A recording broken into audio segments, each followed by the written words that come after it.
Good morning. Good morning.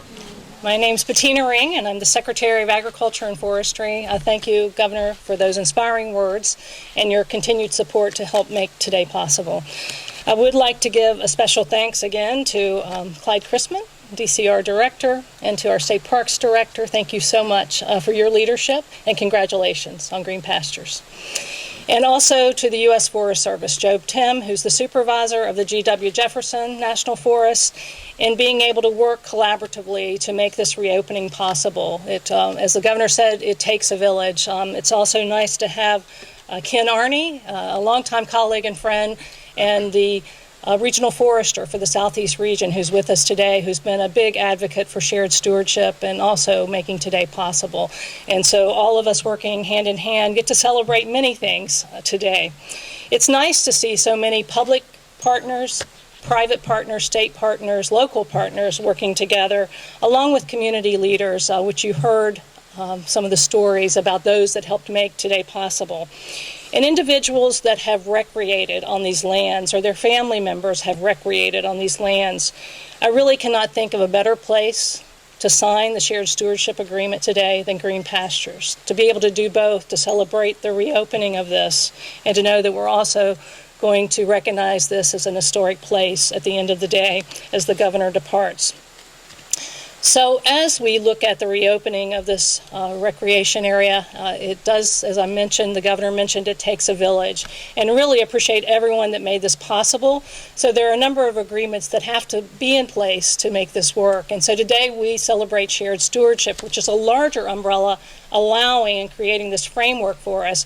But then we have the MOUs that we have in place with the U.S. Forest Service. So I want to give a shout out again to the AG's office, Catherine Surface-Burks, and others that have worked on this tirelessly with the attorneys at the U.S. Forest Service to make sure that we're doing this legally, and it's not always easy. And sometimes we pass over those things that really help to make this possible, and we're celebrating and we're having ribbon cutting. So just wanted to mention that again. But today, the signing of the Shared Stewardship Agreement, which takes place at the close of this program, formalizes and strengthens a long-standing relationship that we've had with the U.S. Department of Agriculture.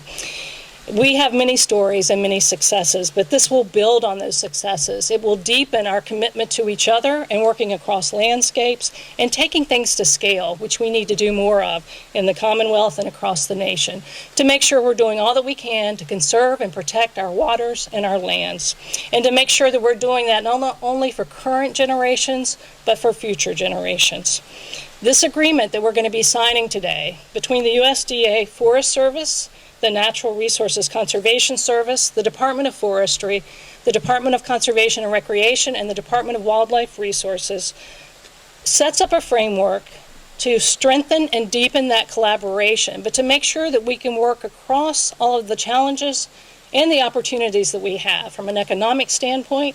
The governor mentioned #1 industry in Virginia's agriculture. Forestry is our third largest industry. Tourism is our second largest industry. And all of this really works hand in hand with all of our federal partners in advancing the programs that we care about, and making sure that we also look at the social issues that we have, so economic, environmental, and our social challenges and opportunities, and to be able to work across public lands and private lands. Most of our land in Virginia, obviously privately owned, but it takes all of us being good land stewards to address these challenges and to turn the challenges into opportunities. We have many examples of where we've turned challenges into opportunities, and one that I was happy to be a part of, and I know that Rob has continued this as State Forester, is the Virginia Interagency Communication Center, or Coordination Center, with the with the U.S. Forest Service and working across other federal agencies. So that helps us make sure that we're continuing. It's based in the headquarters office at the Department of Forestry, but that we're improving coordination and communication when we're addressing suppressing wildfires, but also when we're addressing flooding and ice storms and other natural disasters, even disasters like the pandemic that we weren't expecting, but we've all worked together to address and need to continue to do so moving forward. We also have a joint project in Bland County that we're excited about, that we've been able to address some forest health issues, to reduce some fuels that will help us prevent wildfires in that area. It helps us improve wildlife habitat, and again, supports our industry. and one that is near and dear to my heart. And I know it's also near and dear to the heart of our regional conservationist, James Tillman Sr., who's with us today. And that is our collaboration with NRCS, with the U.S. Forest Service, with the Department of Forestry, Conservation and Recreation, and Wildlife Resources to restore longleaf pine in Virginia. And this effort has allowed us to bring longleaf pine in the northern range back from the brink. We had 300 mature trees left. All of us working together, now we have over 8,000 acres in the Commonwealth of Virginia. But again, we wouldn't have been able to do that without us all working together. Today, we celebrate our commitment to each other in keeping our forests productive, healthy, and resilient. And resiliency is something that we're spending more and more time on, being more intentional about that, and it's going to take us doing even more to be able to address the resiliency of our forests moving forward. But leveraging our resources to protect and develop healthy, sustainable forest resources, making sure that we're providing wildlife habitat, that we're protecting water quality in this beautiful state of the Commonwealth, including our Chesapeake Bay and an incredible estuary, making sure that we're continuing to provide recreational opportunities for all people. The shared stewardship, that agreement with each other, but the agreement and longstanding relationship we've had for a long time, truly solidifies our legacy of sustainable forest management in the state of Virginia. We've accomplished so much together. I'm confident that we're going to accomplish more together moving forward. And now it's my pleasure to be able to introduce to you our next three speakers. And I think you'll see, again, that these partnerships go from being at the federal level to the state level to our local communities where it all happens. And so I will introduce all three of them now, and then they will each follow one another. But we truly appreciate our Associate Chief of the U.S. Forest Service, Angela Coleman, being with us today, coming down from Washington, and her commitment to our lands. She's been involved with the Forest Service, working with them for over 27 years. And then our regional conservationist for the Southeast, also spending most of his career with the federal government, both of them in various capacities, caring about our lands, and now in leadership positions, helping to advance stewardship across the nation and in the Southeast. And then also Clifton Forge, the Mayor of Clifton Forge, Pam Coleman. We're so happy to have you here to hear your stories and for your leadership. Also working with the Board of Supervisors and local leaders. Again, making sure that we continue to move forward, protecting our lands and waters, but making sure that our public spaces, special places like this place, is available to all people for the long term. So thank you. Let's go.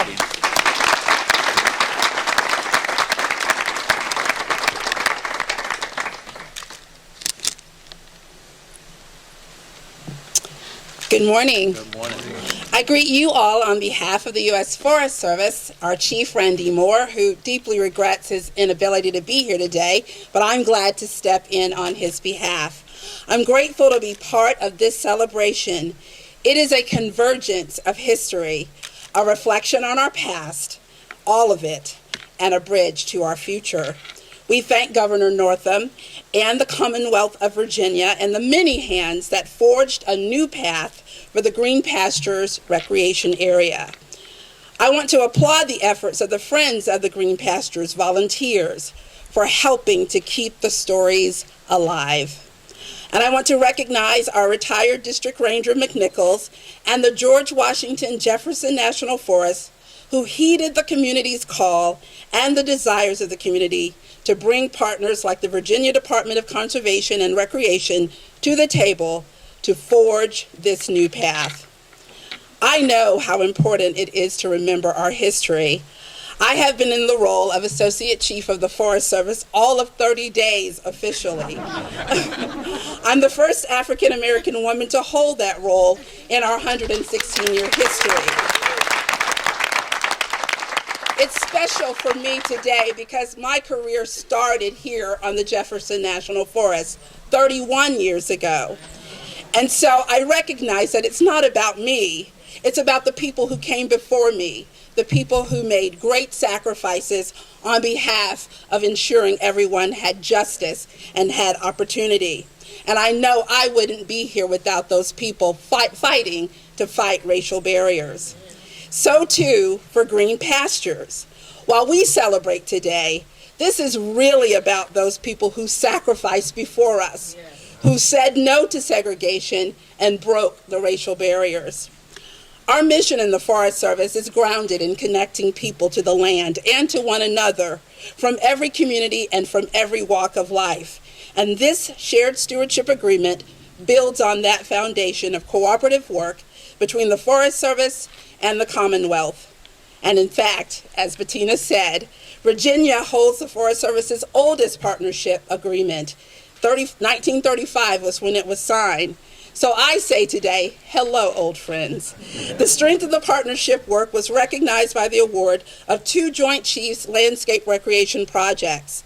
These projects aim to improve forest health and accelerate the work we do to reduce wildfire threats to communities.